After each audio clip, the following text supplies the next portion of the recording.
Must be my lucky night. Hop in.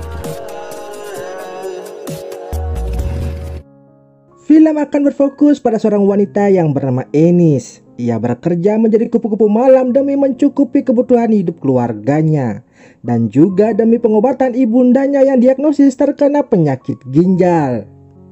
Hingga pada suatu malam, Ennis berjumpa dengan pria kaya yang bernama Elliot. Sesudah berkenalan singkat dan sepakat dengan harga jasanya, mereka pun meluncur ke apartemen Elliot untuk mengulek-ngulek bersama. Sesudah selesai, mereka pun berbincang-bincang sejenak dan di sana Elliot berkata jujur jika awalnya ia tak mau jajan pada malam itu. Namun ketika melihat kecantikan dari Ennis, ia mulai tertarik dan tak menyangka jika gadis secantik Ennis buka lapak pinggir jalan dengan harga yang cukup murah. Too special to be a streetwalker. You're a rare breed, Denise. Dikarenakan tak memiliki mobile banking, Ennis pun langsung pulang kampung di keesokan harinya untuk memberikan uang berobat ibundanya dan juga uang kuliah untuk adiknya yang bernama Dario. Tak berselang lama, teman kecil sekaligus tetangga dari Ennis yang bernama Grace pun datang mengunjunginya. Di sana, ia ingin meminjam uang untuk membayar ke sebuah agensi agar dipermudah keberangkatannya menjadi TKW di California.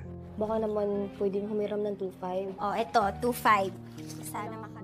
Baru saja hendak beristirahat, Ennis mendapat telepon dari kekasihnya yang bernama Roy dan mengatakan jika ia telah diterima bekerja paruh waktu di sebuah agensi tempat penyaluran tenaga kerja di mana Grace melamar menjadi seorang TKW. Sehingga Roy pun berpesan kepada Ennis agar tak usah lagi mengirimkannya uang kuliah maupun uang keperluan hidupnya. Itu dikarenakan Roy tak ingin lagi membebani Ennis terlalu lama.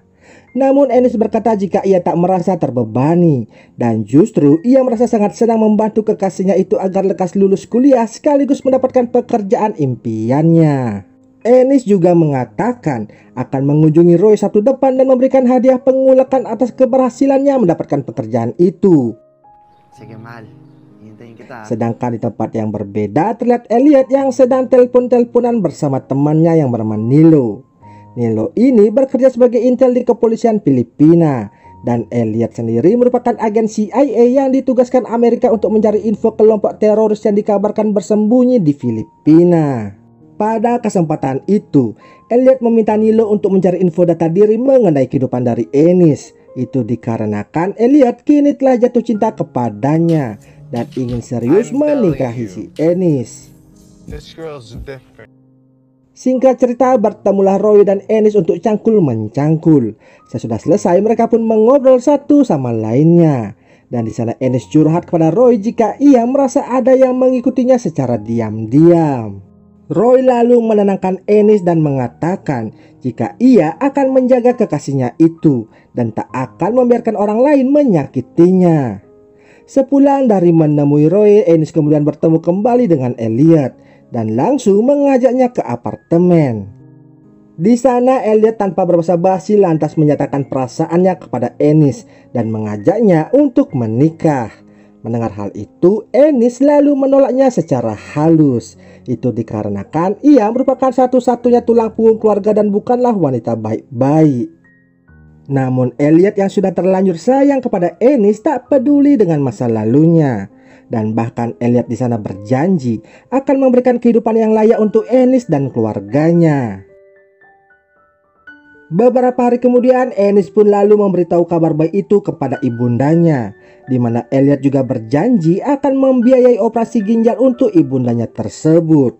Sehingga di keesokan harinya Elliot menyuruh sopirnya menjemput dan mengantar calon mertuanya itu untuk bertemu dokter spesialis ginjal kenalannya untuk diperiksa.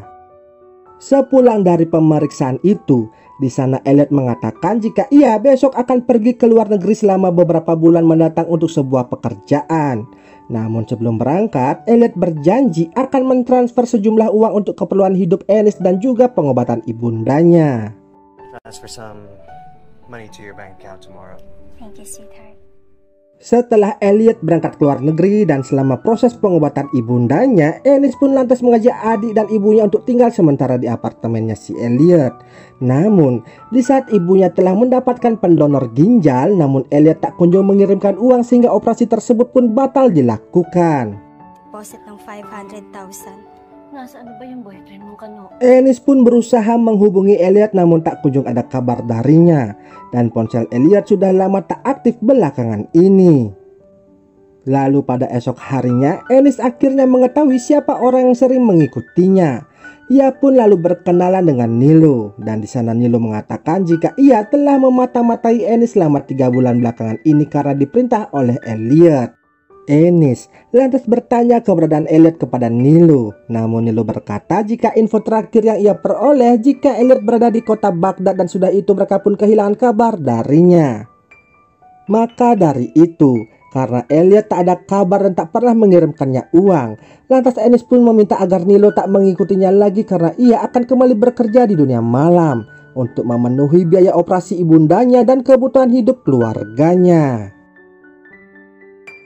Di satu sisi, Roy yang telah tahu Ennis bermain serong dengan kliennya, kemudian meminta menyudahi hubungan di antara mereka. Tentunya hal itu makin menambah keterpurukan dari kehidupannya si Ennis.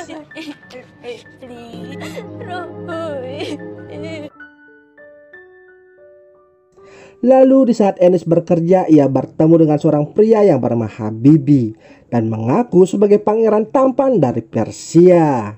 Di sana Habibi sangat senang dengan jasa yang diberikan oleh Ennis, sehingga Habibi berjanji akan memberikan apa saja yang dibutuhkan oleh Ennis dan keluarganya. Singkat cerita, kehidupan Ennis dan keluarganya pun berangsur-angsur membaik, hingga pada suatu hari Grace mengunjungi Ennis di apartemennya. Dan di saat mereka sedang makan-makan bersama, tiba-tiba saja Grace mual-mual dan muntah di wastafel. Di sana Grace beralasan jika itu dikarenakan perutnya kaget akibat pertama kali ia memakan spaghetti. Beberapa bulan pun telah berlalu. Ennis yang rindu dengan Roy lantas mengunjunginya ke kosannya. Namun di sana ibu kos mengatakan jika Roy sudah lama ia usir akibat ketahuan menghamili teman wanitanya yang bernama Grace. Ibu kos pun memberitahu jika mereka sekarang tinggal bersama di desa nelayan. Dan di saat itu juga, Ennis langsung berangkat ke sana untuk melabrak Roy dan juga Grace temannya tersebut. Pareho kayo, walang hiya! Sesudah puas mencurahkan emosinya, Ennis pun langsung pulang ke kampung halamannya. Namun setiba di sana, ia mendapati ibundanya telah tiada. Di saat sedang berduka, ia ditelepon oleh Habibi untuk diajak cangkul mencangkul. Namun hal itu batal dilakukan oleh Habibi dikarenakan mengetahui di saat itu Ennis dalam kondisi berkabung. I'm so sorry for your loss. Beberapa bulan setelah ibundanya dimakamkan, Elliot tiba-tiba menghubungi Ennis dari desa nelayan yang di mana desa itu baru saja terkena ledakan bom yang diduga dilakukan oleh teroris, dan Roy serta Grace turut menjadi korban dari musibah tersebut. I'm sorry, sweetheart. Singkat cerita, Elliot dan Ennis pun akhirnya bertemu. Di sana Elliot meminta maaf atas lamanya ia tak berkabar dan berbelasungkawa atas kepergian ibunda dari si Ennis. Lalu di saat Ennis mengemas-ngemas koper yang dibawa oleh Elliot, ia pun tak sengaja membaca daftar buronan milik kekasihnya itu, yang ternyata Habibi ialah pimpinan dari sekelompok teroris. Mereka pun sempat bertengkar akibat Elliot mengetahui Ennis pernah cangkul-mencangkul dengan Habibi. Ennis pun membela diri jika itu terpaksa ia lakukan demi menyambung hidupnya beserta keluarganya. Untuk membuktikan rasa ketulusan cintanya kepada Elliot, Ennis pun mau bekerja sama untuk menangkap si Habibi dan kelompoknya. Elliot dan Nilo pun lantas mengajarkan Ennis secara singkat beberapa keterampilan dasar mengenai bahan peledak dan bagaimana cara merakitnya. Habibi yang mengetahui Ennis bekerja sama dengan kepolisian lantas mengancamnya jika Ennis tak datang menjumpainya selama 1 jam, maka ia akan meninggoikan adiknya. Secepat kilat malam itu pun Ennis menemui Habibi. Di sana Ennis disemes Habibi karena merasa dikhianati. Padahal Habibi sengaja meledakkan desa nelayan untuk membalaskan dendam Ennis kepada Roy dan juga Grace. Sempat melakukan perlawanan dan membebaskan adiknya, Enis kembali tertangkap oleh kawanan Habibie ketika menuju ke arah lift. Ia pun lantas dikurung di salah satu kamar yang ada di apartemen tersebut. Di satu sisi, Elliot yang membaca pesan dari Enis lantas menyusulnya bersama dengan Nilo. Berbekal sinyal ponsel dari Enis, Nilo pun mencari alamat tempat persembunyian dari Habibie dan juga kawan-kawannya. Enis yang berusaha untuk kabur, ia pun tak sengaja mendengar percakapan dari Habibie dan kawan-kawannya yang akan meledakkan bandara beserta tempat-tempat yang lainnya. Enis yang tak ingin ada korban berjatuhan lagi, ia pun berencana mengorbankan dirinya di saat melihat bahan peledak di lemarinya Habibie. Enis lalu keluar kamar dan mendekati Habibie serta yang lainnya untuk meninggoy bersama-sama. Elliot yang datang terlambat pun hanya bisa bersedih ketika melihat sang pujaan hati telah pergi untuk selama-lamanya. Dan film ini pun selesai.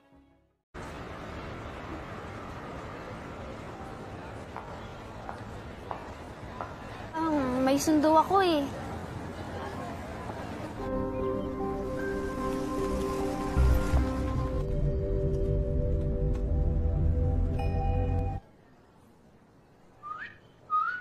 Basta, don't ask me na lang kung saan ako nag-aaral.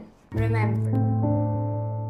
Film akan berfokus pada seorang wanita yang bernama Jaira. Ia adalah mahasiswi yang memiliki pekerjaan sampingan sebagai kupu-kupu malam. Saat Jaira sedang bekerja, ia memberitahu peraturan apa-apa saja yang boleh dilakukan oleh tamunya pada malam itu. Tanpa mengeluh sedikit pun, tamunya yang bernama Ronan ini lantas menyetujui semua persyaratan yang diberikan oleh Jaira. At wala akong problema. Bukannya langsung mengulek-ngulek, Ronan malah curhat jika ia baru saja ditinggal pergi oleh pacarnya akibat kecelakaan. Karena wajah Jaira yang mirip dengan si almarhum saat membuka aplikasi ijo-ijo tersebut, maka dari itu ia memesan jasa layanan dari Jaira. Untuk mengenang almarhum kekasihnya, Ronan meminta Jaira untuk menggunakan pakaian sekolah saat mengulek-ngulek bersama, dengan maksud dapat bernostalgia seperti dahulu. Okay, sure. Dan setelah Jaira memakai pakaian sekolah itu, mereka pun akhirnya mengulek-ngulek bersama. Sesudah pertandingan yang berakhir 1-0 untuk kemenangan Jaira, Ronan pun bercerita jika ia sangat beruntung menjadi anggota VIP di aplikasi itu secara instan berkat bantuan dari sepupunya. Dikarenakan hanya tamu yang memiliki akses VIP atau super VIP saja yang bisa bertemu dengan Jaira dalam aplikasi tersebut. Swerte ako. Kehidupan Jaira di siang harinya begitu terbalik. Nampak ia sangat fokus belajar di salah satu universitas khusus wanita jurusan psikologi dan jarang bergaul dengan teman-teman kampusnya. Ha? Wala. Wala naman ako ikikwet. Sige, I'll go ahead. Bye. Pada suatu hari Jaira mendapat tamu yang bernama Mr. L. Namun Jaira ini menolak ajakan mengulek-ngulek bersama dikarenakan Mr. L mau mencetak gol tanpa menggunakan helm pengaman. Karena masih ada jam kosong, si Jaira ini lantas mengajak Ronan untuk bertemu.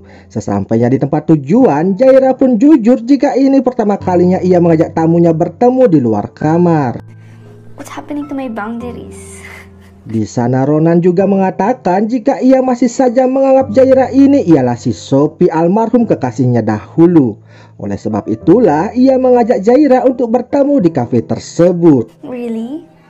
Sweet mo talaga. Malam harinya Ronan ditelepon oleh sepupunya yang bernama Tommy. Si Tommy inilah yang membuat Ronan bisa masuk ke kelas VIP secara instan. Di sana Tommy pun menanyakan kesan-kesan Ronan tentang aplikasi tersebut. Ronan lalu menjawab jika ia sangat senang karena bisa mengobati masa lalunya. Bos Jaira yang bernama Madam yang saat itu bersama Tommy mencoba menawarkan Ronan untuk berkencan dengan orang baru. Tentu saja Ronan menolaknya karena ia sudah paten dengan gocekannya si Jaira. Good night po, madam. Hari demi hari hubungan Ronan dengan Jaira semakin dekat. Nampak mereka saling bertukar pesan, berlanjut telepon-teleponan hingga mengunjungi tempat tinggalnya si Ronan. Lalu ketika di rumah Ronan, Jaira menawarkan diri untuk menjadi Sophie agar mengobati kesedihannya si Ronan. Karena menurut ilmu psikologi yang dipelajari di kampus, bermain peran bisa mengobati luka hati dari seseorang. Oleh sebab itu, Jaira siap membantu Ronan dengan berperan menjadi Sophie. Psychology? Pada suatu hari, bos Jaira menghubunginya dan menanyakan kepada Jaira kenapa hanya mau menemui Ronan saja. Bahkan ia mendapat aduan dari Mr. L jika pertemuannya dibatal secara sepihak. Jaira langsung membela diri dengan mengatakan saat ia bertemu dengan Ronan, tamunya itu selalu meminta perpanjangan waktu sehingga ia tidak dapat menerima tamu lainnya. Sedangkan untuk kasus Mr. L, ia tidak mau meladeninya karena tamu itu tak mau menggunakan helm pengaman saat mengulek-ngulek bersama. Ia yang biasa protektif dan tertutup masalah urusan pribadi terhadap tamu-tamunya, kini mengizinkan Ronan lebih mendalam memasuki kehidupannya. Itu dikarenakan hubungan Jaira yang semakin dekat dengan Ronan yang tanpa ragu lagi, Jaira lantas mengajak Ronan untuk datang ke kosannya. Di sana, Jaira dibuat terkejut ketika Ronan menyatakan cintanya. Ia juga belakangan ini sudah move on dan tak menganggap Jaira ini sebagai si Sophie. I love you, Jaira. Jaira ternyata juga memiliki perasaan terhadap Ronan dan dalam percakapan itu, Ronan berjanji akan full menggunakan jasa Jaira hingga kontrak Jaira dengan si Madam ini berakhir. Lalu ketika sedang tidur, Jaira ditelepon oleh si Madam kembali. Di sana Madam mengatakan jika besok Jaira harus meladeni tamu super VIP. Namun Jaira di sana berdalih dan mengatakan telah ada janji dengan si Ronan. Mendengar hal itu membuat Madam menjadi emosi. Ia meminta Jaira untuk memangkas waktu pertemuannya dengan si Ronan dan mengutamakan tamu super VIP-nya. Lantas saat bertemu dengan Ronan, Jaira benar-benar mempersingkat waktu pertemuan mereka dengan alasan kurang enak badan. Tentu saja itu ia lakukan agar bisa memenuhi perintah dari madamnya. Lalu saat Ronan mengantar Jaira pulang, di saat itu juga Jaira langsung dijemput oleh mobil lainnya. Ronan yang tahu lantas menemui Jaira sepulang bertugas. Ia tampak kecewa dengan Jaira karena telah berbohong dan pergi dengan orang lain. Di sana Jaira langsung klarifikasi meluruskan apa yang sebenarnya terjadi. Jaira mengaku jika ia dipaksa oleh bosnya agar bertemu dengan tamu yang super penting. Dengan sedikit lapang dada, Ronan lantas memaklumi apa yang dilakukan oleh Jaira. Pinapatawad na kita. Kawawa ka naman. Lanjut cerita, tanpa disadari oleh Jaira, ia sedang dimata-matai oleh dua orang teman kampusnya karena mereka penasaran dengan kegiatan Jaira sepulang kuliah. Ternyata salah seorang teman kampus Jaira itu ialah anak dari Mr. L, tamu Jaira tempo hari. Ano pangalan ng classmate niyo ulit? Jaira. Mr. L lalu menelpon Jaira pada malam harinya dan mengatakan jika ia akan menyebarkan foto-foto Jaira yang ia dapati di aplikasi tersebut untuk ia kirim ke keluarga Jaira yang berada di kampung. Mendengar hal itu membuat Jaira menyetujui ajakan Mr. L untuk mengulek-ngulek bersama dengannya. Namun saat beraksi, perlakuan Mr. L terhadap Jaira begitu kasar sehingga membuat Jaira tak kuat berjalan dan dibantu ketika mengantarnya pulang. Apesnya, di sana Ronan melihat Jaira yang dituntut oleh Mr. L ke dalam kosannya. Ronan pun menjadi galau yang membuat ibundanya meminta Tommy untuk menghiburnya. Singkat cerita, Jaira pun akhirnya curhat kepada Madam tentang Mr. L yang selalu saja memaksanya untuk mengulek-ngulek bersama. Tentu saja Madam akan membantu permasalahan dari anak buahnya tersebut. Di sana Madam mengatakan akan menjadwalkan pertemuan mereka bertiga agar masalah ini lekas selesai. Madam, di ko na alam gagawin ko. Di hari berikutnya, tiba-tiba Tommy dan Ronan kembali mendapati berita tentang meninggoinya seseorang di televisi. Tampak wajah Jaira yang terpampang dalam CCTV itu. Jaira yang menjadi tersangka lalu pergi ke sebuah tempat terpencil. Di sana ia menelpon Ronan agar mau menemuinya di tempat tersebut.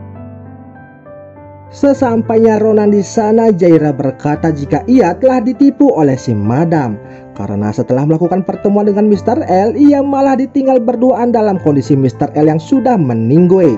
Namun nyatanya Madam sendiri juga telah meninggoy di tempat yang berbeda. Dengan tingkah yang aneh dan kasar, Ronan mengajak Jaira pergi dari tempat itu. Dan ternyata pelaku tersebut tak lain tak bukan ialah Ronan itu sendiri. Si Conan, yung kakambal niya sa loob. Di sana baru terungkap jika Ronan memiliki kepribadian ganda. di mana pribadi satunya yang bernama Conan ini ialah yang membuat anak buah Madam dan lainnya meninggoy, serta ia jugalah yang ternyata mendorong Sophie hingga terjatuh dan innalillahi. Itu ialah cara Ronan menunjukkan cinta kepada kekasihnya, serta cara Ronan memperlakukan orang jika tak menuruti kemauannya. Lalu Ronan alias Conan ini pun akhirnya meninggoy akibat didor oleh suaminya si Madam. Dan tak lama kemudian polisi pun datang untuk mengamankan keduanya. Dan film ini pun selesai.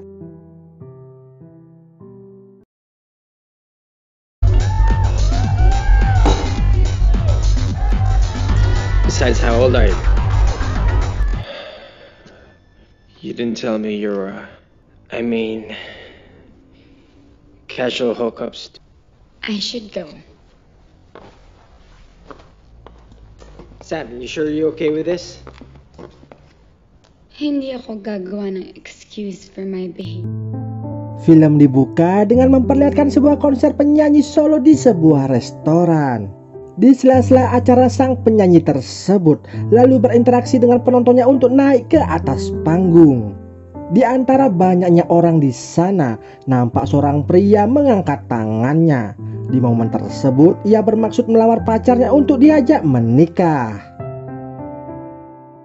Sang pria bernama Anton dan yang wanita bernama Raffi. Meski baru menjalin hubungan selama 2,5 bulan, Anton sudah yakin untuk mengajak Raffi ke jenjang pernikahan. Sorak-sorak penonton pun kian bergemuruh menunggu jawaban dari Raffi di tempat tersebut. Raffi yang diam sejenak akhirnya mau menerima lamaran dari sang kekasih. Lalu keesokan harinya Raffi mengumpulkan para sahabatnya untuk memberitahu jika ia akan segera menikah.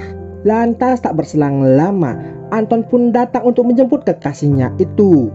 Dari arah belakang, nampak seorang wanita cantik menghampiri Anton. Wanita tersebut bernama Sam. Ia meminta Anton untuk berkata jujur kepada Raffi tentang masa lalu mereka. Ternyata sebelum Anton mengenal Raffi dan menjadi kekasihnya, Anton dan Sam sudah terlebih dahulu saling berkenalan, di mana diawali di sebuah diskotik beberapa tahun yang lalu. Sam yang saat itu masih belia mendekati Anton yang sedang minum seorang diri. Sam yang broken home dan tak merasakan kasih sayang dari seorang ayah sangat terobsesi dengan Anton yang dilihatnya sangat begitu dewasa.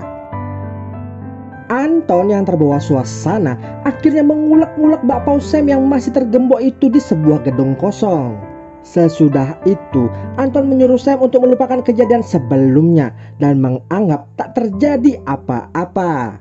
Sam yang berharap lebih karena telah memberi kehormatannya itu merasa kecewa terhadap ucapan dari Anton.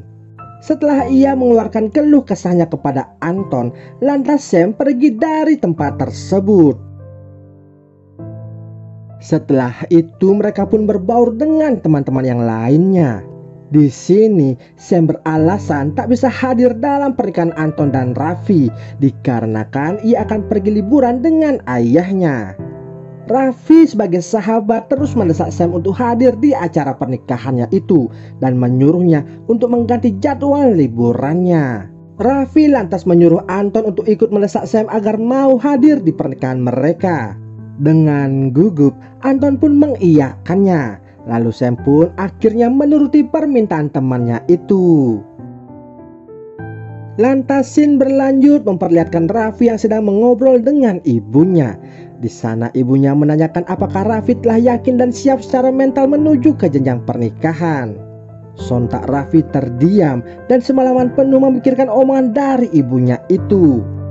Berdasarkan dengan latar belakang keluarganya yang tak harmonis, di mana sang ayah telah memiliki wanita lain di saat masih berstatus suami istri dan jarang menemui ibunya. Hal itu pun membuat Raffi semakin takut dan lantas menemui Anton untuk membatalkan pernikahan mereka tepat 1 hari sebelum acara tersebut berlangsung. Di sana Raffi lantas mengembalikan cincin lamarannya itu dan meminta maaf berkali-kali. Tanpa memberi kejelasan kepada Anton, ia pun lantas pergi beranjak dari sana. Sontak batalnya pernikahan Raffi dan Anton sangat mengagetkan para sahabat Raffi, terkecuali Sam yang terlihat senyum-senyum bahagia dikarenakan masih memiliki celah untuk masuk ke dalam hatinya Anton. Di tempat yang berbeda terlihat Raffi yang berpamitan dengan keluarganya untuk menenangkan diri di Amerika. Ia juga meminta maaf kepada orang tuanya akibat keegoisannya itu sehingga membatalkan pernikahan mereka tersebut. Lantas scene pindah memperlihatkan Anton yang sedang tidak fokus di tempat kerjanya. Diceritakan ia bekerja sebagai kepala chef di restoran bintang 5. Lalu di tempat yang berbeda, saya mencoba menghasut teman-temannya yang lain dengan menjelek-jelekan sikap yang dilakukan Raffi terhadap Anton. Singkat cerita, Sam pun berhasil mendekati Anton yang hatinya sedang terombang-ambing. Hal itu pun dirayakannya dengan mengulek-ulek bersama. Beberapa hari menenangkan diri di luar negeri, secara tiba-tiba Raffi telah kembali pulang ke rumahnya. Bergegaslah ia langsung mencari Anton ke tempat kerjanya. Secara kebetulan Sam melintas dan tahu jika kini Raffi telah kembali. Tak lama kemudian lalu Anton keluar menemui Raffi. Di sana Anton mengeluarkan semua keluh kesahnya terhadap sikap dari Raffi. Sambil meneteskan air mata, Raffi menyesal dan menjelaskan ketakutannya akan suatu ikatan pernikahan. Maka dari itu ia menenangkan diri sejenak untuk meyakinkan dirinya. Anton yang masih mencintai Raffi akhirnya mau menerimanya kembali. Setelah itu Raffi meminta izin kepada orang tuanya untuk tinggal bersama dengan Anton, guna melihat apakah benar-benar ada kecocokan di antara mereka saat sudah menikah nanti. Meskipun orang tuanya tidak setuju, tapi kerasnya tekad Raffi membuat orang tuanya tidak bisa berkata apa-apa lagi. Esok harinya terlihat Raffi yang telah sampai di kosannya Anton. Tak disangka Sam datang juga ke sana dan membuat Anton menjadi panas dingin. Kucing-kucingan pun terjadi di antara mereka bertiga. Sesudah Sam pergi, barulah Anton membukakan pintu untuk Raffi. Ia beralasan tak tahu kedatangannya dan diakibatkan dirinya yang masih tertidur. Beberapa hari kemudian Sam mengajak Raffi untuk bertemu di sebuah tempat makan. Ternyata di sana juga Sam membuat janji bersama dengan Anton. Hal itu sengaja ia lakukan agar perlahan-lahan Raffi mengetahui hubungan mereka berdua. Saat sedang mengobrol, secara kebetulan salah satu teman dari Raffi melihat kebersamaan mereka berdua itu. Apa yang diharapkan Sam pun akhirnya terwujud. Di mana saat Raffi menelpon Anton, ia mengatakan jika saat ini dirinya sedang mengadakan rapat. Hal itu pun membuat Raffi sangat curiga dengan sikapnya Anton.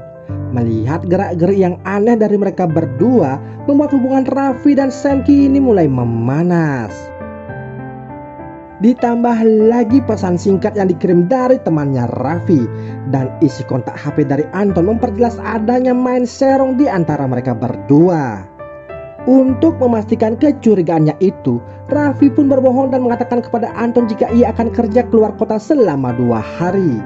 Ia juga memposting statusnya di sosial media agar Sam melihatnya.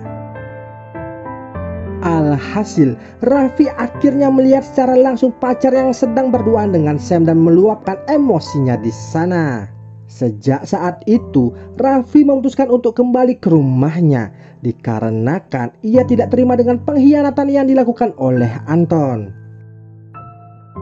Persahabatan yang telah terjalin sejak lama akhirnya rusak seketika. Saling sindir perang komen pun terjadi di antara mereka. Di sisi lain, Anton yang benar-benar merasa bersalah, ia tidak menyangka hal seburuk ini datang menimpanya. Anton pun berharap diberi kesempatan yang kedua untuk memperbaiki semuanya. Lalu untuk menenangkan dirinya kembali, Raffi pun memutuskan pergi berlibur dengan keluarganya. Di sana Raffi bercerita semua keluh kesahnya kepada ibunya itu. Lalu ibunya memberikan solusi kepada anaknya tersebut. Setelah mendapatkan pencerahan dari ibunya, kini Raffi merasa lebih tenang dan berani mengambil keputusan yang tepat walaupun itu nantinya akan mengorbankan perasaannya sendiri. Lalu di akhir film ini Raffi akhirnya menemui Anton kembali untuk menyelesaikan permasalahan mereka. Nampak Anton yang masih berharap untuk diberikan kesempatan yang kedua atas kesalahan yang ia lakukan. Tapi Raffi tetap teguh akan keputusannya untuk menyudahi hubungan di antara mereka. Meski Raffi masih mencintai Anton, tapi kepercayaan yang ia berikan itu sudah dihianati dan tidak bisa dimaafkan lagi. Namun di sana juga Raffi mengakui karena kesalahannya pergi begitu saja, kini benar-benar semua tak bisa diselamatkan lagi. Selain itu, kini Raffi juga kehilangan sahabat baiknya dari kecil. Semenjak saat itu, mereka semuanya berpisah dan menjalankan hidup masing-masing. Dan film ini pun selesai.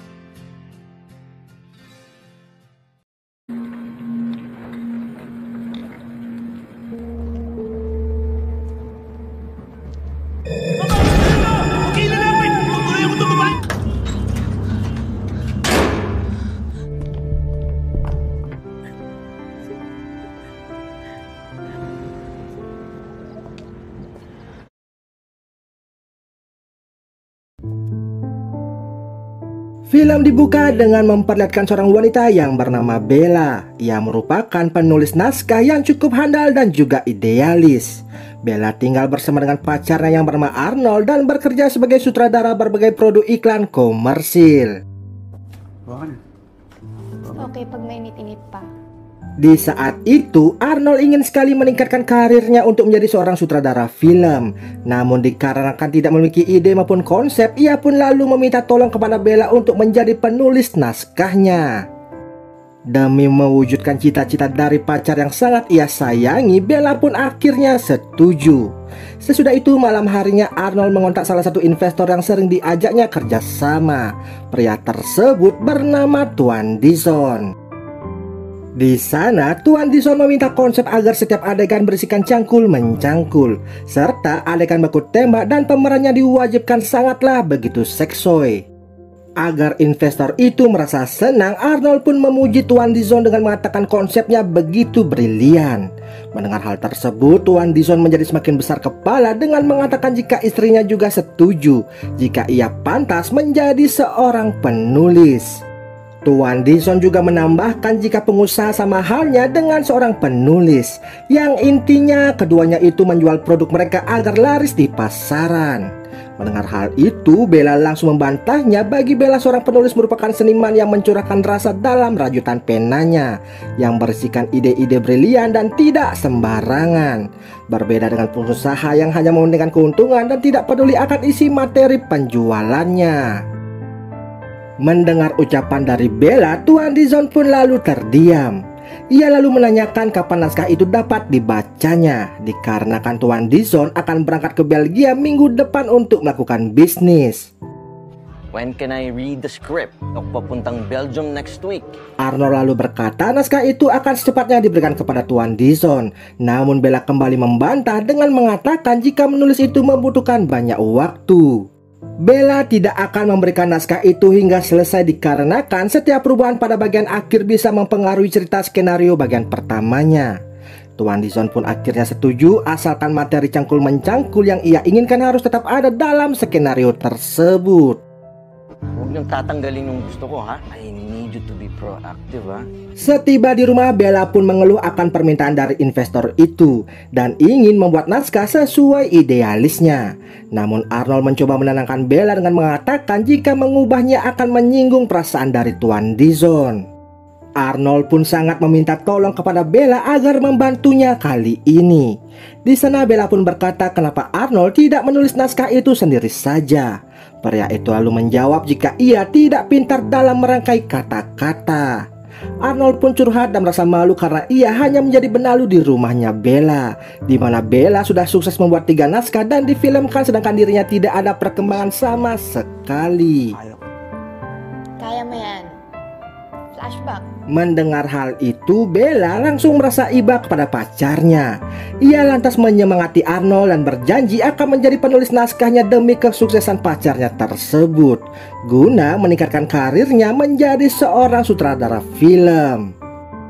Di tengah malam, Bella pun mulai mengerjakan cerita naskahnya, di mana menceritakan kisah guru muda yang bernama Luna dan terpaksa menikah dengan pria tua yang bernama Abe. Abe ini merupakan pengusaha kontraktor yang sangat tidak manusiawi dengan anak buahnya. Melihat hal itu, Luna pun merasa sangat kasihan. Ia lantas curhat kepada bibinya di sana dan mengatakan ingin rasanya kabur dari rumah tersebut. Bibinya lantas berkata agar Luna lebih bersabar dikarenakan ia sudah dijadikan alat penebusan hutang oleh orang tuanya. Maka dari itu Luna harus mengabdi kepada Tuan Abe seumur hidupnya. Magtiis-tiis ka na lang muna. Hingga pada suatu hari di saat Luna pulang bekerja, terjadi baku tembak antara dua penjahat dengan pihak kepolisian tepat di depan sekolah Luna mengajar. Salah satu penjahat di sana telah meninggal dan yang satunya lalu menyandera Luna agar terbebas dari pengejaran pihak kepolisian. Dengan mencuri mobil taksi yang terparkir di dekat mereka, Luna pun dibawa ke rumah kosong yang sedang direnovasi. Di sana penjahat itu berjanji akan melepas Luna jika mereka tidak dikejar lagi oleh para polisi. Ikaw ayaw mo masaktan! Mabuha! Tak berselang lama, Luna pun izin ke toilet. Penjahat itu lalu menemaninya dan ternyata ia buta huruf atau tak bisa membaca jika toilet di sana sedang rusak. Ano ba hinihintay mo? Di mo ba napapasa? Setelah mengecek ke dalam dan ternyata toilet itu benar-benar rusak, penjahat itu pun lalu menyuruh Luna untuk membuang air dengan menggunakan sebuah kendi.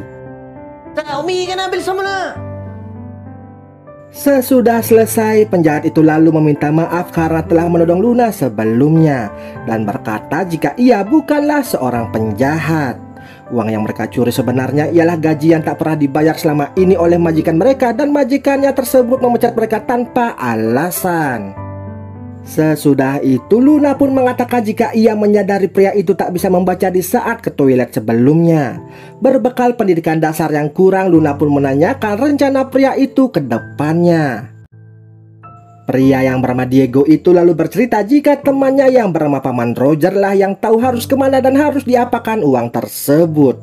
Namun karena sudah tiada, Diego pun kini merasa kebingungan. Ia pun bercerita jika Paman Roger sudah seperti ayahnya sendiri. Ia dari kecil sudah yatim piatu dan Paman Roger lah yang memungutnya dari jalanan. Kung saan lang din ako nakitira. Inulit lang niya ako sa lansangan. Diego juga bercerita jika ia sekolah hanya hingga kelas 2 SD dikarenakan keterbatasan biaya. Menjelang remaja, ia pun dinikahkan dengan putri dari Paman Roger namun sudah meninggal pasca melahirkan buah hati mereka. Luna yang penasaran lalu kembali bertanya bagaimana Diego bisa bekerja dengan keterbatasan yang ada. Diego lalu menjawab jika ia bekerja serabutan di pabrik dengan mengamati objek barang masing-masing yang ada di sana. Sesudah itu giliran Luna pun menceritakan perjalanan hidupnya. Di saat ibunya harus dioperasi dan tak mampu membayar rumah sakit, Abel lah yang membayar semua itu dan sebagai gantinya Luna harus mau menikah dengannya.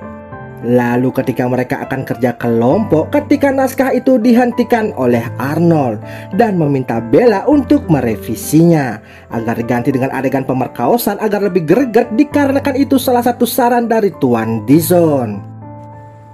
Ay, agad yung babae. Na hindi mo na siya papayag. Mereka pun berdebat sejenak tentang isi naskah tersebut hingga Arnold pun mengalah dan membebaskan Bella menuangkan idenya asalkan naskah itu lekas selesai sebelum tenggang waktu yang telah diberikan oleh Tuan Dizon.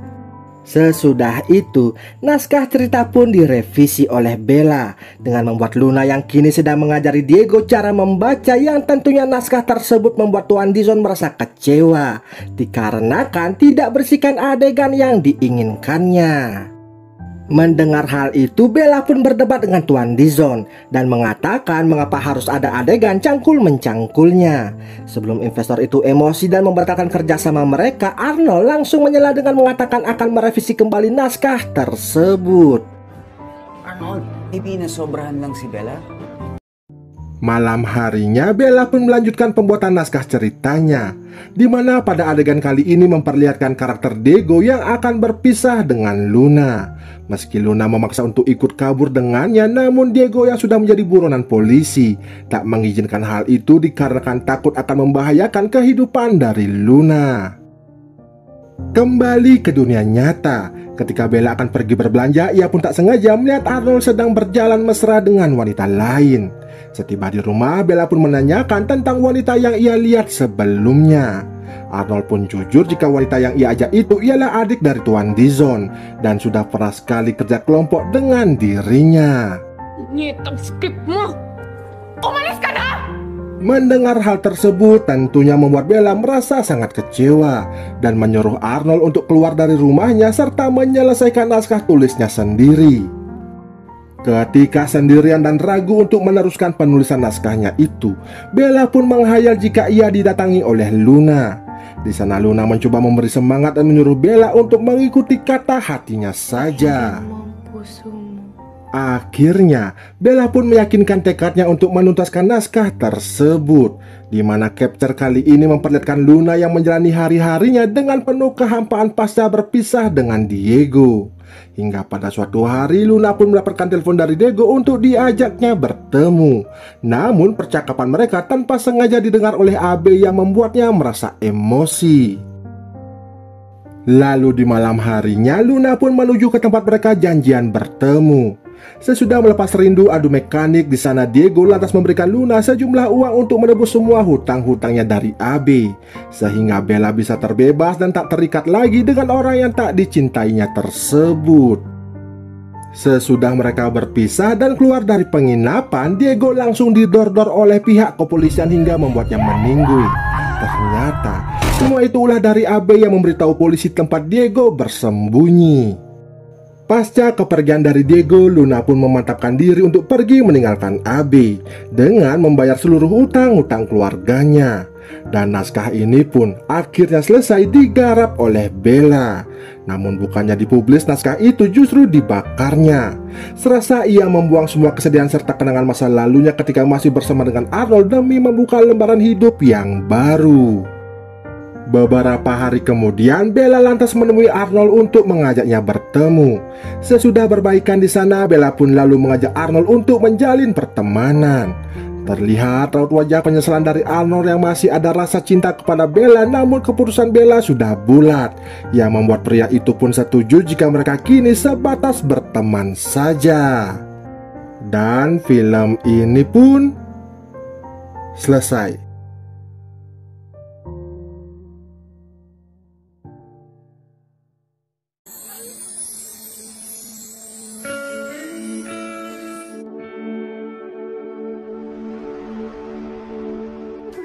Felix.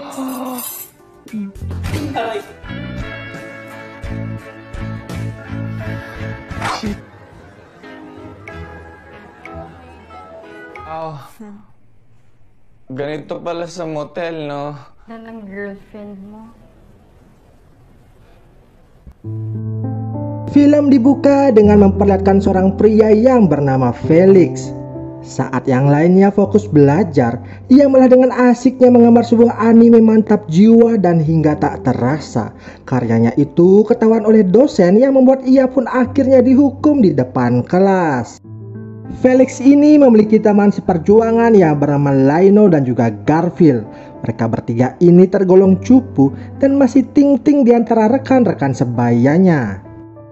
Tak berselang lama, pacar Felix yang bernama Katy pun datang menghampiri mereka. Felix dan Katy ini sudah berpacaran cukup lama, namun mereka sama sekali belum pernah mengulek-ngulek bersama. Pada hari ulang tahunnya minggu depan, Katy meminta hadiah pada Felix untuk mencetak gol ke gawangnya. Felix dengan sedikit ragu mengiyakan ajakan tersebut. Lalu saat pulang kuliah, temannya Lino memberikan sebuah teknik baru cocol-mencocol dengan menggunakan kulit lumpia. Mendapat pengetahuan baru itu, Felix ingin sekali mencobanya. Namun sebelum itu, ia mampir dulu ke dagang kaset untuk membeli film sebagai bahan eksperimennya.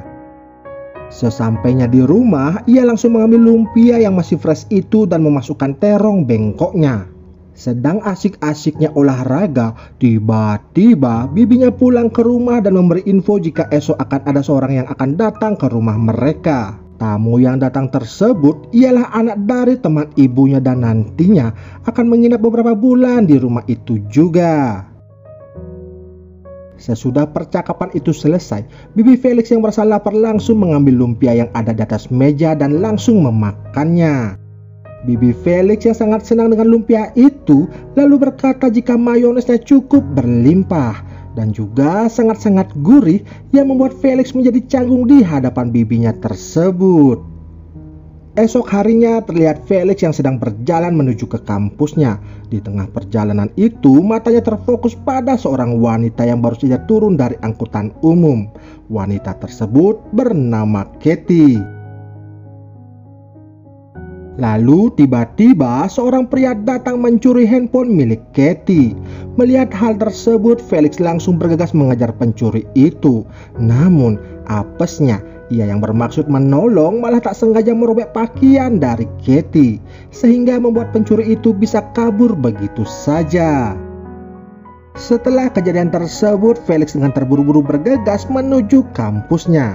Dan untung saja ia belum terlambat. Tak berselang lama, salah satu dosen pengajar datang memberikan informasi jika dosen mata pelajaran mereka saat ini tak bisa hadir karena mengalami kecelakaan. Maka dari itu untuk mengisi kekosongan kelas, mereka akan diajar oleh dosen paruh waktu, yang ternyata dosen tersebut ialah Katie yang Felix jumpai sebelumnya di jalan. Hal itu pun membuat mereka terkejut, terutamanya Felix yang sangat canggung pasca merobek pakaian dosennya itu. Lanjut cerita pada malam harinya, ketika Felix bersiap-siap untuk makan malam bersama dengan bibinya, tak diduga Felix dikejutkan oleh Katie yang datang ke rumahnya. Di mana ternyata Katie merupakan anak dari teman ibunya yang akan tinggal sementara dengannya di sana. Saat Katie tahu jika ia akan tinggal sementara dengan mahasiswanya sendiri, ia lalu membuat perjanjian dengan Felix jika mereka harus berpura-pura tak saling mengenali ketika nanti berada di kampus. Karena Katie tak mau mahasiswa yang lainnya menceritakan hal-hal yang aneh antara mereka berdua. Singkat cerita, tibalah hari ulang tahun pacarnya Felix. Mereka kemudian pergi ke sebuah hotel dengan bermaksud untuk mengulek-ngulek bersama. Akan tetapi ketika mereka sedang mengulek-ngulek, tiba-tiba Felix menyebut nama Katie yang membuat pacarnya itu emosi dan lalu memutuskan Felix. Lalu pulanglah Felix ke rumahnya. Di sana terlihat Katie meminta tolong untuk menemaninya pergi ke suatu tempat. Ternyata Katie sedang memata-matai dan menangkap basah pacarnya yang sedang main serong dengan wanita lain. Hal itu pun membuat Katie menangis dan merasa sangat-sangat bersedih. Akibat dari peristiwa tersebut, Katie yang masih terbawa emosi lantas melampiaskan kepada mahasiswanya saat sedang mengajar. Felix yang melihat Katie dalam keadaan stres lalu mencoba menghiburnya dengan mengatakan agar Katie jujur dengan perasaannya kepada sang Arjunanya yang main serong di belakangnya. Katie kemudian menelpon pacarnya tersebut dan langsung mengeluarkan unek-uneknya, serta tak lupa juga saat itu ia langsung memutuskan hubungan dengan pacarnya tersebut. Sesudah lega melampiaskan emosi dan juga memutuskan pacarnya itu, Katie seketika kembali ceria dan bersemangat membuka lembaran baru dengan menjalani hari-harinya penuh sukacita. Lalu ketika Katie dan Felix sedang makan bersama, tiba-tiba teman Felix datang ke sana dan menangkap basah mereka berdua yang sedang suap-suapan. Mau harus mau, Felix lalu menjelaskan kepada teman-temannya itu keadaan yang sebenarnya. Dan agar Garfield serta Lino mau tutup mulut, Katie lalu mengajak mereka pergi bersenang-senang ke sebuah bar pada malam itu juga. Nah, mulai dari sinilah hubungan Felix dan Katie semakin dekat dan bermekaran, yang membuat Felix semakin baper serta sangat-sangat bahagia. Hingga di suatu hari ketika Felix baru saja tiba di kampus, ia melihat Katie yang diusir dari tempat itu. Lalu ketika Felix simpang ke pasar, pedagang langganannya itu lantas memanggilnya dengan memberi info jika ada video terbaru yang baru saja keluar. Ketika Felix melihat video yang baru itu, ia dikagetkan dengan wajah Katie yang terpampang di video tersebut. Ternyata video 3GP ini sengaja disebarluaskan oleh mantan kekasih Katie yang tak terima diputuskan secara sepihak. Felix yang lumayan lama melihat video itu membuat perasaannya menjadi campur aduk. Emosinya kian memuncak hingga secara refleks membanting VCD milik pedagang langganannya tersebut. Sesudah itu, seketika Katie menghilang dari kehidupannya si Felix. Hingga suatu malam, Katie tiba-tiba muncul untuk berpamitan dengan si Felix. Terlihat Felix pun sangat bersedih dikarenakan Katie akan meninggalkan dirinya. Di sana ia mengatakan jika ingin ikut bersamanya kemanapun Katie akan pergi. Hal itu membuat hati Katie pun menjadi tersentuh. Ia lalu memberikan kado perpisahan yang sangat spesial untuk Felix dengan membuka gawangnya lebar-lebar untuk Felix mencetak gol di gawangnya tersebut. Beberapa tahun pun berlalu, Felix kini telah bekerja sebagai seorang kreator komik dan telah memiliki pasangan serta kehidupan yang baru. Namun meskipun telah berpisah selama beberapa tahun, Felix masih saja terus mencari keberadaan dari Katie, wanita yang pertama kali mendapatkan segel rudal nuklirnya tersebut. Lalu di akhir film ini terlihat Felix yang kembali datang ke kampusnya. Ia lalu pergi ke atap gedung di mana tempat ia dan juga Katie dulu sering menghabiskan waktu bersama-sama. Tak berselang lama tiba-tiba Katie muncul dari arah belakang Felix dan berjalan menghampirinya secara perlahan-lahan. Terlihat Felix sangat bahagia di sana ketika melihat kedatangan Katie yang selama ini ia nanti-nantikan. Dan film ini pun selesai.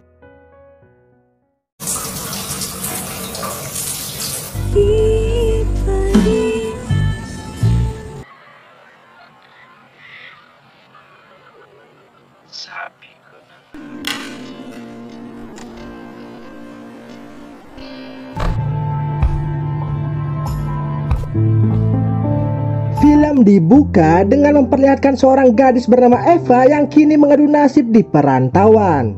Eva baru saja datang dari desanya dan diterima bekerja sebagai pembantu di rumah seorang model terkenal di kota Manila. Saat membersihkan halaman depan rumah, Eva yang masih polos sangat terkejut melihat rekan-rekan sesama pembantu banyak yang dimarahi saat bekerja. Salah satunya adalah si Lauro yang bekerja tepat di depan rumah majikannya itu. Lauro yang senyum-senyum dengan Eva langsung diomeli oleh bosnya tersebut dikarenakan kerja tidak becus dan doyan lirik-lirik pembantu di rumah tetangga. Lalu di tempat yang berbeda, kita diperlihatkan dengan seorang wanita bernama Victoria yang sedang melakukan sesi pemotretan dengan rekan-rekannya yang bernama Caroline dan juga Andrew. Saat sedang cekrek-cekrek foto di sana, Victoria yang tak kuat digesek-gesek oleh Andrew langsung meminta izin untuk ke toilet sebentar. Tak diduga, Andrew juga mengikutinya dari belakang dan langsung mengulek-ngulek hutan mangrove-nya dengan kecepatan penuh. Tak disangka, tak dinyana, salah satu staf tukang foto datang ke toilet untuk menyuruh Victoria lekas-lekas kembali ke tempat pemotretannya. Dikarenakan cuaca yang sudah mulai mendung dan takutnya tidak mendapatkan pencahayaan yang bagus saat pemotretan nantinya. Sehingga mau harus mau, acara penggarapan sawah Andrew pun akhirnya tertunda. Singkat cerita, pada malam harinya, Victoria yang baru saja pulang bekerja lantas mengajak Andrew untuk mampir ke rumahnya dahulu. Saat Eva menawari makan malam kepada majikannya itu, mereka tergesa-gesa langsung ke lantai 2 dan mengatakan masih kenyang dan belum begitu lapar. Eva yang penasaran dengan suara kelontang-kelonteng dari atas, diam-diam langsung mengikutinya dari belakang dan menguping kegiatan mereka. Ternyata bosnya itu sedang melanjutkan sesi cangkul-mencangkul yang tertunda saat sesi pemotretan sebelumnya. Lalu pada keesokan harinya, Andrew yang sudah terbangun dari tidurnya lantas berpamitan dengan si Eva. Di sana Eva menawarkan sarapan untuk Andrew tapi ia menolaknya dikarenakan Andrew masih merasa kenyang. Eva lalu mengantar kepergian Andrew hingga ke depan rumah. Di sana Andrew bertanya mengapa di usia muda ia tidak melanjutkan sekolahnya saja. Eva lalu bercerita jika ia dari keluarga tidak mampu dan terpaksa putus sekolah demi membayar hutang-hutang orang tuanya dan membantu biaya pendidikan dari adik-adiknya. Andrew yang merasa kasihan lalu menyemangati Eva dan sesudah itu ia pamit untuk pergi pulang ke rumahnya. Sesudah itu, Eva kembali ke dalam rumah dikarenakan Victoria memanggilnya. Di sana, Eva terkejut dikarenakan melihat majikannya itu tanpa memakai selai benang pun sehingga membuat ia merasa sangat malu. Dikarenakan ini pertama kalinya ia melihat bola-bola squishy yang gundal gandul milik orang lain. Hal itu pun membuat Eva penasaran dan langsung mengintip Victoria kembali saat membersihkan diri. Malam harinya, Lauro yang melihat barang baru di sana lantas segera merapat menemui Eva untuk berkenalan.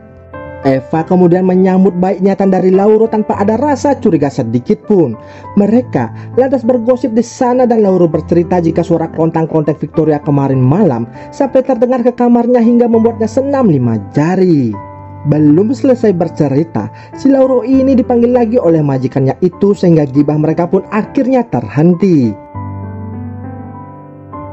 Keesokan harinya, Victoria berkata ingin pergi keluar sebentar dan menyuruh Eva untuk membersihkan kamarnya yang masih berantakan.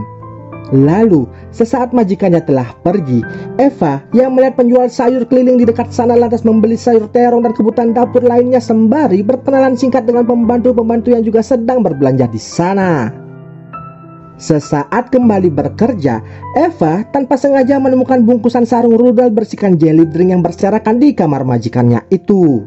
Lantas ketika sedang bersih-bersih, Eva yang penasaran diam-diam mengambil satu bungkus sarung itu dan langsung bergegas pergi. Hingga pada malam harinya, tiba-tiba Eva terbangun karena ada orang yang memanggilnya. Ternyata yang memanggilnya ialah si Lauro yang kembali datang ke sana, dikarenakan saat itu majikannya sedang tidak ada di rumah. Mereka pun berbincang-bincang sembari menikmati indahnya langit pada malam itu dan saat Eva lengah, hal itu dimanfaatkan oleh Lauro untuk jalan-jalan di hutan Amazon milik si Eva yang masih ting-ting itu. Sesaat Eva menikmatinya, namun ia lalu tersadar dan segera mengusir Lauro dari tempatnya tersebut. Ia tak menyangka jika Lauro ini ternyata seorang striker yang sangat berbahaya, sehingga Eva harus waspada dan ekstra keras untuk menjaga gawangnya dari si Lauro. Namun saat kembali ke kamarnya, bukannya langsung tidur, Eva malah mengingat perbuatan si Lauro tadi. Si Eva ternyata sangat suka dan ingin lebih dari itu, namun malu-malu dan takut melakukannya. Akhirnya berbekal sayur yang dibeli sebelumnya dan sarung yang ia dapat dari Victoria, Eva tanpa berbasa-basi lalu mengulek-ngulek sambil mengingat wajah si Lauro. Esok paginya Eva langsung memasak terong yang dipakai mengulek kemarin malam untuk sarapannya. Lalu tak berselang lama Victoria memanggilnya untuk dibuatkan sarapan. Tak diduga ia mendapati sang majikannya itu sedang cocol-mencocol dengan Carlena. Saat Eva keluar, mereka langsung melanjutkan les biola yang membuat suara terdengar sangat keras hingga membuat Eva penasaran. Singkat cerita, pada siang harinya Lauro kembali datang menemui Eva untuk meminta maaf atas kejadian kemarin malam. Dikarenakan majikannya masih ada di rumah, Eva lalu menyuruh Lauro untuk pergi terlebih dahulu dan datang pada malam harinya saja. Dan tepat pada malam harinya, Lauro datang kembali untuk menemui Eva. Mereka pun kini sudah tidak bertengkar lagi. Justru si Eva ini semakin nyaman dengan perlakuan dari si Lauro. Esok paginya saat sedang sarapan, terlihat Victoria yang semakin sering melirik-lirik si Eva. Sesudah itu ia mengatakan akan keluar jalan-jalan dan berpesan tidak akan pulang pada malam itu, sehingga tidak perlu dibuatkan makan malam dan tak usah menunggunya pulang ke rumah. Kesempatan itu digunakan oleh Lauro untuk kembali datang ke sana. Karena merasa nyaman dan kondisi yang memungkinkan, akhirnya Lauro berhasil mencetak gol ke gawangnya si Eva. Namun setelah pertandingan itu selesai, Eva merasa sangat menyesal. Ia takut ke depannya nanti mendapat masalah akibat hal tersebut. Keesokan paginya saat bersih-bersih di kamar majikannya itu, Eva mencoba tidur di kasurnya Victoria dan membayangkan sedang les biola di sana. Lalu saat bersih-bersih di toilet majikannya itu, tak berselang lama Victoria kembali pulang ke rumahnya dan tak menyangka ia melihat Eva di sana. Bukannya emosi, ia lantas memberikan Eva sebuah pakaian sehingga membuat Eva semakin lebih menantang. Melihat hal itu, tak diduga Victoria langsung memperkaos meskipun hanya terjadi benturan-benturan bola bekel di sana. Namun cukup membuat Victoria merasa sangat senang. Sesudah di-unboxing oleh majikannya tersebut, Eva langsung menyuruh Laura untuk datang pada malam itu juga agar mencangkul lahan basahnya. Di sana terlihat Eva yang sangat berbeda dan terlihat lebih galak dan bersemangat. Malamnya pun akhirnya tiba. Lauro tanpa berbasa-basi langsung saja meluncur ke kamarnya si Eva dan tanpa rasa takut meski saat itu Victoria masih ada di rumah tersebut. Di sana Eva mengatakan jika ia sangat mencintai Lauro. Selain itu ia juga meminta pada Lauro agar memakai hati saat mencangkul, bukan mau enaknya saja. Mereka pun akhirnya kembali skidi-skidi papap dengan suara yang sangat keras hingga si Victoria ini mendengar dan menguping di luar kamar. Anehnya bukannya marah, ia justru tak mau mengganggu ritual keramat dari pembantunya tersebut. Keesokan harinya Victoria memanggil Eva ke kamarnya, bukannya menyuruh bersih-bersih atau menyiapkan makanan. Namun di sana Victoria malah mengajak Eva untuk les biola dan kini Eva mau untuk melakukannya. Sesudah itu malam harinya again and again Lauro kembali datang ke tempatnya si Eva untuk main sepak bola. Ternyata di sana Victoria telah menunggu mereka berdua dari tadi. Victoria langsung saja les biola di depannya Lauro dan ia disuruh ikut join memainkan bass betotnya di sana. Namun Lauro tidak menyukai kegiatan tersebut dan ingin 1 lawan 1 dengan si Eva dan tidak mau si Eva les biola lagi dengan majikannya itu dikarenakan ia kini benar-benar sangat mencintai Eva. Victoria yang mendengar omongan Lauro langsung emosi dan tertawa mengetahui Eva yang mencintai lelaki yang seperti itu. Eva lalu menghentikan kegiatan les biolanya dan lalu mengejar Lauro. Ia merasa bersalah dengan Lauro dan mengatakan jika ia sangat mencintainya. Melihat ketulusan cinta dari dua orang itu membuat Victoria kini sadar dan lebih menghargai asistennya dan menganggapnya sebagai seorang sahabat. Ia juga merestui hubungan Eva dengan Lauro sehingga mereka tanpa perlu sembunyi-sembunyi lagi untuk merajut kisah cintanya tersebut. Dan film ini pun selesai.